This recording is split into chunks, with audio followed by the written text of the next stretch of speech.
Good morning, everyone, and welcome into Mid Morning. So Dr. Keith Watson is joining me in studio.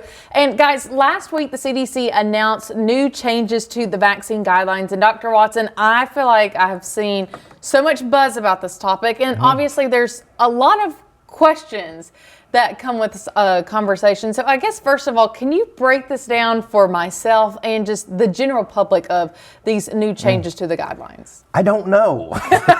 It's a long one, guys. So, let me preface it.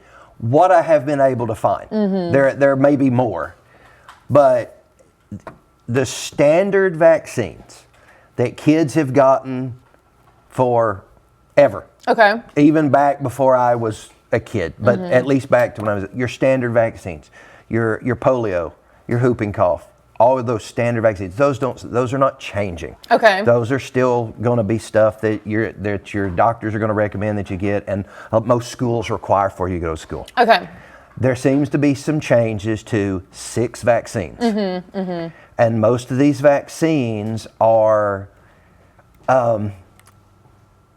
Most of them are optional even now. A couple of them are required, but they are simply changing, from what I can understand, they're changing the recommendations on when to get them, who might be at risk for these illnesses.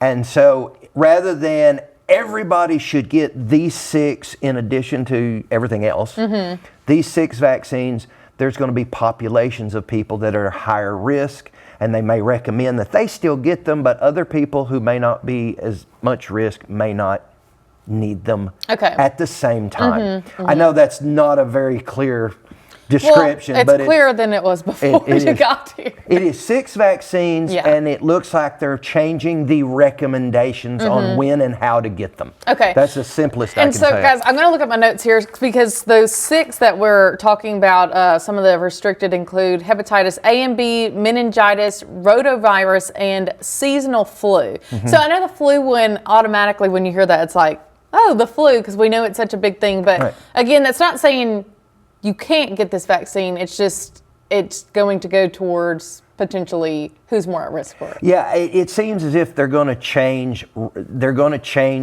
who they consider to be at highest risk. The flu vaccine is not a required vaccine right now. People can get it or not get it. But there have been guidelines in the past of who should get it. Which would be your elderly. Elderly, infants, people at high risk. And it sounds as if maybe they're going to change who they consider at risk. That's at least my understanding of what I've read. Now, will these changes change anything really in your practice that we think right now? Because I know it's very new. I don't think it will change much in practice as a pediatrician. The American Academy of Pediatrics, which kind of makes our guidelines, it doesn't sound as if they're changing anything in regards to these vaccines. However, even if these vaccines are, the recommendations for these vaccines are changed by the CDC, states will still have their own regulations of what vaccines you need to go to school. So even though some guidelines may change through the CDC, the vaccines you need to get to go to school may not change at all. Interesting. All right, guys, stick around. We'll be right back with more after the break.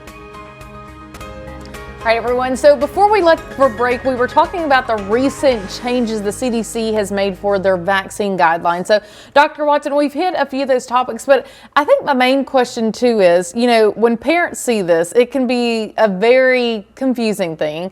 So what is any recommendation you would give to a parent and maybe even a first-time parent for seeing these guideline changes?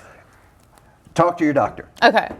It took some time for me to sit down and kind of read, and even then, I don't have all the information yet about what some of these specific guidelines are going to be. So, if you've got questions about the vaccines and who gets them and when and where and how, call your pediatrician. Call Dr. Watson. Call your pediatrician, or when you're in there, for a visit, talk to the doc about it. And now, if a child comes to see you and maybe they're not considered at risk, like the CDC is saying, but if their parent wants them to get this specific vaccine, would the child then be able to get this vaccine? Yes, my understanding is that although these recommendations may be changing, insurance coverage for these vaccines is not changing. So even if you don't have to get it, if the parent wants the child to get it, the child can still get it. The insurance still covers the vaccine.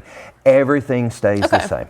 And this is kind of a out there question, but I know that we were talking a little bit off air about, not being vaccinated in some states. It's different on the requirements. With these changes, obviously there's going to be data taken by the CDC. How long do you think personally it will take to see changes in said data? Do you think it would be within this next year you could see changes of whether this is helpful or whether this is not helpful, or what would you personally think? You'll start, of course, the people that do this, that gather all the data and look at all this stuff, a lot smarter than me. I think you would probably see, or at least data gathering would start within a few months of the changes in the recommendations, and then that would start compiling over time. And then, after 6 months, you would have data. After a year, you would have data, and then you could compare between the time frames if this is making any kind of change for good or bad. Yeah.